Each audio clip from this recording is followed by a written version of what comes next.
2/3 majority के साथ सरकार बनाएंगे। तो टारगेट हो ही गया कि इस बार 26 के बंगाल के विधानसभा चुनाव में बंगाल में हमारी सरकार बनेगी। इसका मजबूत आधार भी भारतीय जनता पार्टी के पास है। मैं आपको 2014 से 2024 तक के चुनाव के यात्रा के परिणामों को बताना चाहता हूं। 2014 के लोकसभा चुनाव में हमें 17% वोट मिले थे और 2 सीटें मिली। मेरी बात जरा सभी पत्रकार बंधु ध्यान से सुने। 2014 के चुनाव में हमें 17% वोट और 2 सीट मिले थे। 2016 के विधानसभा चुनाव में हमें 10% वोट मिले और विधानसभा की केवल 3 सीटें मिली थी। फिर 14 से 19 के बाद 19 के लोकसभा चुनाव में हमें 41% वोट मिले और 18 सीटें मिली। और 21 के विधानसभा चुनाव में हमें 38 वोट मिले और 77 सीटें मिली। ये बहुत बड़ा अंतर है।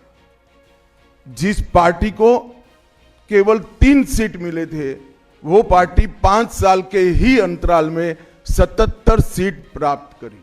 और इसका नतीजा देखिए, कांग्रेस जिसकी एक प्रकार से स्थापना ही बंगाल से शुरू हुई, वो कांग्रेस पार्टी बिग जीरो पर पहुंच गई।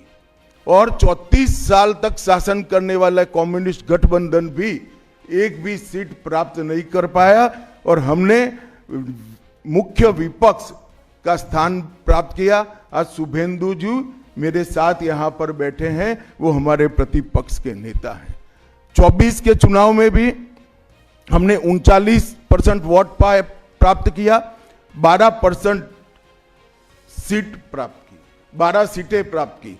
और 26 में हम निश्चित रूप से प्रचंड बहुमत के साथ भारतीय जनता पार्टी की सरकार बनाने वाले हैं। मित्रों, ये 24 से अब तक का समय भारतीय जनता पार्टी के लिए बहुत शुभंकर सिद्ध हुआ है। 24 में लगातार तीसरी बार नरेंद्र मोदी जी इस देश के प्रधानमंत्री बने। उसके बाद महाराष्ट्र में, हरियाणा में, दिल्ली में और अब बिहार में भारतीय जनता पार्टी की सरकारें बनी हैं। 24 के चुनाव में उड़ीसा और आंध्र प्रदेश में भी पूर्ण बहुमत की भाजपा की और एनडीए की सरकार बनी है। मुझे पूरा भरोसा है कि 2026 में बंगाल में 2/3 बहुमत के साथ भारतीय जनता पार्टी की सरकार बनेगी। ये बंगाल की जनता तय कर बैठी है।